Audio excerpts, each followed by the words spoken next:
മോനെ കൊച്ചുപ്രാമന്റെ സ്വരത്തിലൊന്ന് ബിരിയാണി വിറ്റി. ബിരിയാണിയൊക്കെ മേടിക്കാൻ കേട്ടോ. മുതലാളി പറഞ്ഞതിലും കാര്യമുണ്ട് കേട്ടോ. ഇവിടെ ബിരിയാണി വിൽക്കുന്നു എന്ന ബോർഡ് വെച്ചിരുന്നെങ്കിൽ വളരെ നന്നായിരിക്കും. PC ജോർജിന്റെ സൗണ്ടിലൊന്ന് ബിരിയാണി വിറ്റി. ഏതാ പൊട്ട് തീയേ നമ്മുടെ തൂക്കുകാർ തൊട്ടു ബിരിയാണി കച്ചവടം തുടങ്ങിയത് കേട്ടോ. ആ വളവില് കൊള്ളാം തൊട്ടുപോന്റെ ബിരിയാണി കൊള്ളാം. നമസ്കാരം. ഇതേ കണ്ടില്ലേ, ഒരു കലാകാരന്റെ ബിരിയാണി കച്ചവടമാണ്. കൂടെ ഉള്ളത് അമ്മയാണ് കേട്ടോ. ഞാനിപ്പോൾ ഉള്ള സ്ഥലം എന്ന് പറയുന്നത് ഇടുക്കി ജില്ലയിലാണ്. ഇടുക്കി ജില്ലയിൽ നെടുങ്കണ്ടത്ത് തൂക്കുപാലത്തിൻ്റെ അവിടെയാണ് കേട്ടോ. ഈ ചേട്ടന് പൂർണ്ണമായിട്ടുള്ള പിന്തുണ നൽകുന്നത് അമ്മയാണ് കേട്ടോ. അമ്മയുടെയും മകൻ്റെയും കുഞ്ഞ് കച്ചവടമാണ്. വീട്ടിൽ പൊതികൾ ഉണ്ടാക്കും, അത് ഈ ഒരു റോഡരികിൽ കൊണ്ടുവന്ന് വിൽക്കും.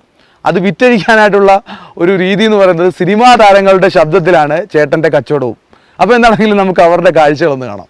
മോനെ കൊച്ചുപ്രാമന്റെ സൗണ്ടിലൊന്നും ബിരിയാണി വിറ്റേടാ. ബിരിയാണിയൊക്കെ മേടിക്കാൻ